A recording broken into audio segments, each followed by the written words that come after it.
6 most disturbing forest encounters caught on camera. So without further ado, let's get into this. Daniel O'Neill is a YouTuber from the UK with a channel called English Woodsman, where he's been uploading videos of his wild camping, stealth camping, and woodland camping trips in the UK for almost 10 years. Most of the channel's videos feature Daniel reviewing camping gear for his viewers and showing footage of his adventures in the great outdoors. For the most part, they're pretty tame, but in August 2023, he uploaded a video of his camping trip in the woodlands close to his home, and the footage is pretty disturbing. The first part of the video pretty much just shows Daniel walking through the woods and talking to his subscribers, eating berries, and pointing out the sights on the way to the campsite. At several points along the way, he pauses to mention the footprints and garbage he sees lying on the trail, indicating other people had been there in the last few days. Someone's been here. There's a lot of rubbish around here. Cool accent. Yeah, look at the state of this. Does get used, doesn't it? Wow. After about a 20-minute walk, he sits down in a clearing where he plans to set up camp for the night and leans back on a tree to eat his noodles as he talks to the camera. Here's some It's noodles, not bro. until around 25 minutes into the video that things start to get seriously disturbing for Daniel. I'm going to be out Friday night, but I'm going away Saturday, so I've got a bit of a drive as well, so I didn't want to be tired, and it's going to throw it down Friday night as well, and rain camping is really good. I hear footsteps. You guys hear that? Yeah. You don't have a weapon with you, do you?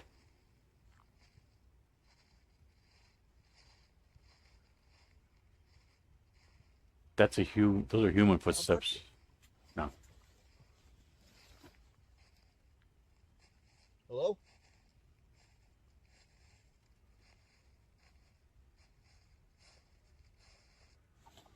See why I never go camping? Even though some pretty human-like footsteps could be heard right behind Daniel, as soon as he turns around to scan his environment, there's nobody in sight. What's most disturbing is that as soon as he turned around and yelled hello, the footsteps immediately stopped. For the next few minutes, he sits down and tries to regain his composure as he sips his coffee and eats his noodles, but things only continue to get even more creepy as the sun begins to set.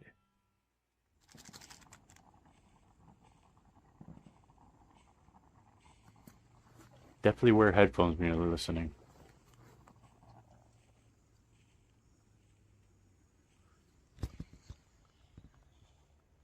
There's that noise again now.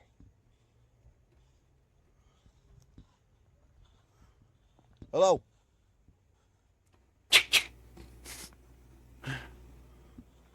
Hello? You got a bit of that. There's nobody here. About 40 minutes into the video, the footstep noises can be heard again, and this time it sounds like they're getting closer to Daniel. By this point, most people would have hightailed it out of there without any hesitation, but Daniel decides to sit back down to finish his dinner as he tries to calm his nerves for the second time. Amazingly, a few minutes later, it almost seems like he completely forgets about the footsteps and manages to think about less disturbing things, which is honestly pretty impressive. But as darkness sets in, the eerie footsteps start up again. Ooh. Now, what would you... I wouldn't stay there. I know I may be a kind of a semi-chicken when it comes to stuff like that, but I wouldn't stay. Would not stay. Not when your life could be in danger, and that's exactly why I would never go camping again. Nope. Unless there was a group of us, but I would definitely have to bring something along to protect myself, too. What would you guys do? Down in the comments, let me know. I'm going to be honest. Please. I can't stay here now. I'm going to be a wimp. I don't care if people call me a wimp in the comments, but I can't stay here. I'm too unsettled. I'm nervous. I've done camping like this load of times. I think I'm going to go find somewhere else to get this bivvy set up. But I'm leaving this spot. Lead the spot. Go ahead. I love that accent. Understandably, after this third incident, Daniel decides to head somewhere else for the night to play it safe. It's hard to know what exactly was making those sounds, but because they sounded very similar to human footsteps, it's possible that Daniel was being stalked by someone in the woods. This is obviously incredibly dangerous, as you can never really trust someone's intentions when you're in such a vulnerable position all by yourself in unknown territory. It was either that or an animal walking through the grass. I don't But think because so. Daniel mentioned the grass was a little wet and wouldn't have made that dry sound if an animal stepped on it, this is pretty unlikely. Also, many people in the comments mentioned that no animal walks that uniform and steady. Right. They stop, go, and change pace constantly. Either way, it's a good thing he decided to leave, because who knows what could have happened to Daniel that night. Exactly. We don't want Daniel to get hurt. Smart move, One of the Daniel. most annoying things to me is spam texts and...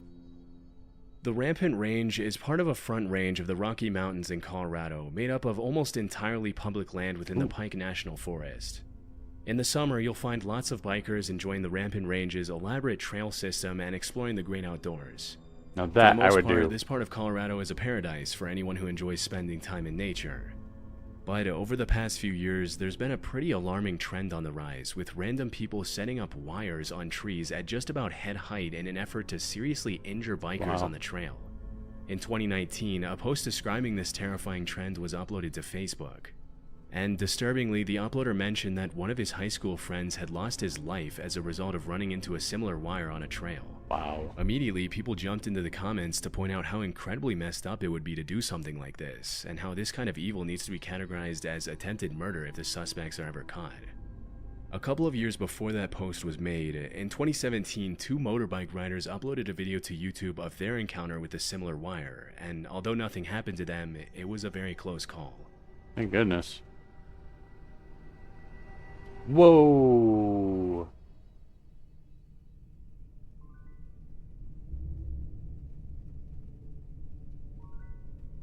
Wow.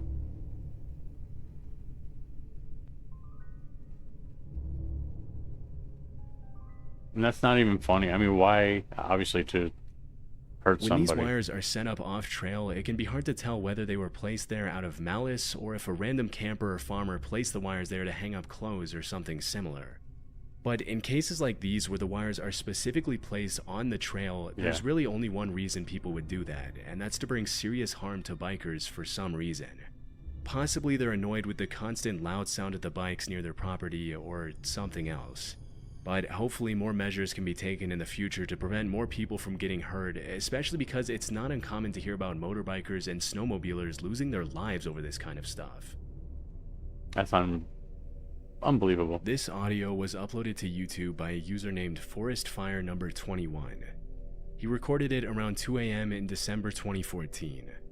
The uploader lives in a forest, and he mentioned that the noises in the audio were coming from deep in the woods behind his house.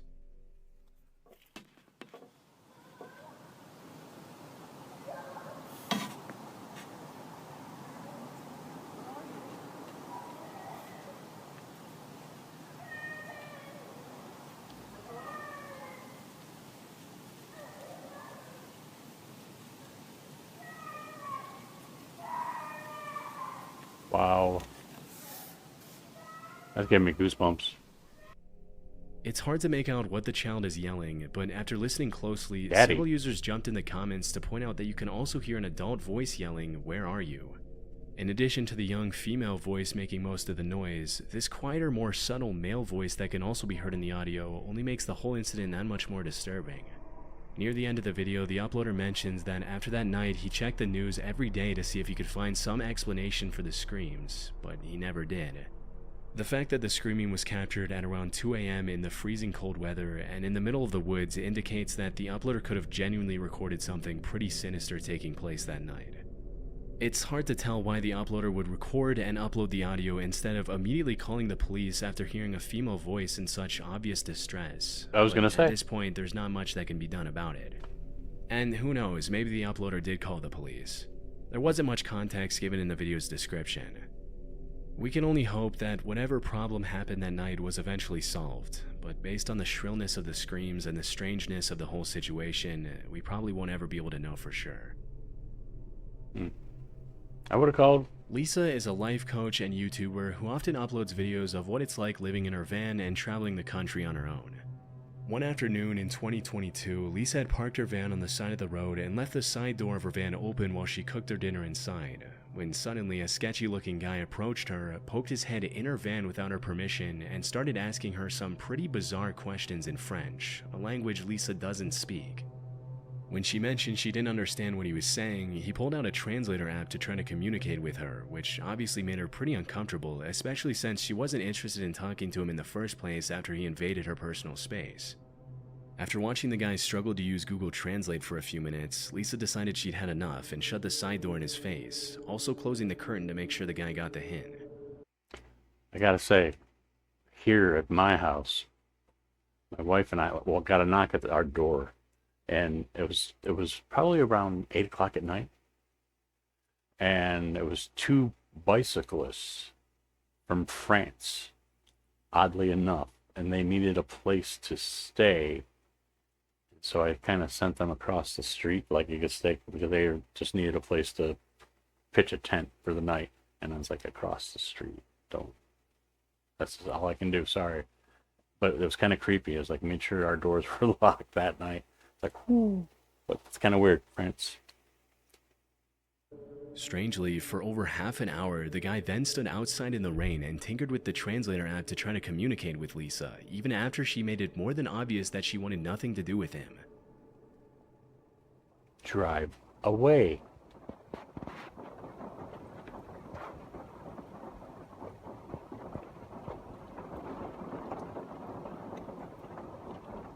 It was so strange. Would you stay there? He just moved even closer so that I can't move out and so that I can't go forward.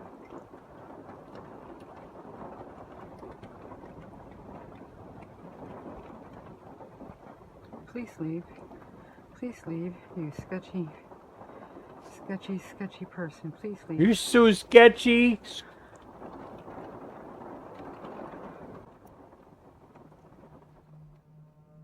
With a very shady demeanor, the man snuck into the bushes and pretty much just stalked Lisa from a distance, as if he thought she couldn't see him.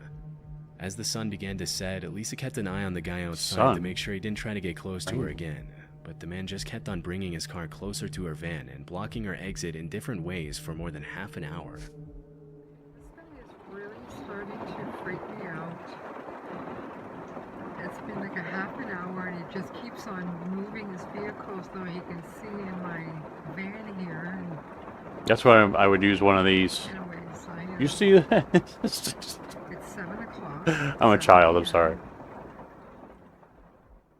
Fortunately, just as darkness had begun to set in, a family in an RV pulled up right behind Lisa and spent the night in the same parking lot as her, which comforted her enough to stay there the entire evening.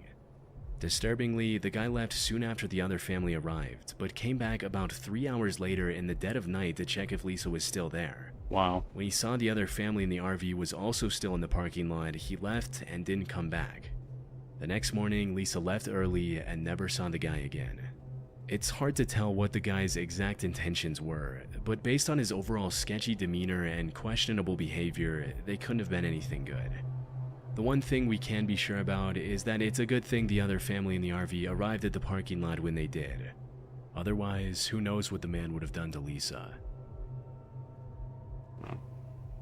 In May 2014, an Imager user uploaded a blog post where he talked about the time he went to visit a friend in northern Germany. According to the uploader, his friend told him about these pipes that he had found in the woods near his house that stuck up out of the ground like periscopes. Apparently, his friend and his siblings played near the pipes as kids and knew that there were bunkers hidden below them, but their parents never allowed them to get near them out of concern for their safety. That's pretty cool. During the visit narrated in the blog post, the uploader and his friend decided to check out the pipes and finally go down into the bunkers that they never had permission to explore when they were younger, and they found some pretty disturbing stuff. A few hundred feet away from the trees, they found the entrance to the bunker covered with a loosely placed piece of wood that they easily removed with a crowbar. Once inside, all they could see were these long, seemingly endless hospital-like hallways that extended for thousands of feet under the woods. As they ventured further and further into the maze of tunnels, they found graffiti on some of the walls, indicating they weren't the first people to get the idea to explore the underground bunkers. Right. To the explorers' horror, one of the walls deep inside the tunnels had the word "help" in German graffitied all over it.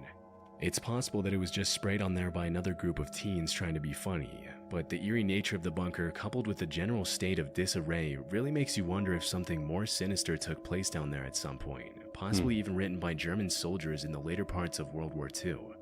As they traveled deeper into the bunker, they found some more disturbing graffiti, with one of the eeriest messages reading, "Hello Satan, I love you." Obviously, that's not the kind of message you want to see in a tunnel system like this, but the two friends decided to keep on exploring anyway. Obviously, kids. After several hours down in the bunker, they ended up finding tons of more twisting, winding hallways, flooded rooms with old machines, and dark, narrow corridors that reached dead ends, but nothing more disturbing than the graffiti they had found a few hours earlier. The explorers managed to make it out of there safely and didn't go back there again. In the summer of 2016, reports started surfacing. Okay, just I had to stop. Would you go down in there? I would. I'd be so curious. I mean, I definitely, all these things that I would do, I'd have to have somebody with me at least. That way I could push them. I mean, they could just have like safety in numbers type thing, you know. Just yeah, I would do it. But the people like camping and stuff in the middle of the forest and hearing noises, the best thing you do is just leave so nobody gets hurt, them or me or whoever it is. Yeah. Just so you know, knowing's half the battle. Noticing that people were finding dangerous booby traps along a very well-known hiking trail in the High Mountain Park Preserve in Wayne, New Jersey. As per the police reports, the traps mostly consisted of boards with nails sticking out of them, barbed wire, broken bottles placed along the trails behind or near rocks or logs, and other treacherous materials. As more and more complaints started coming in, police warned people to keep an eye out for the traps and even organized cleanup efforts to keep hikers safe during their treks.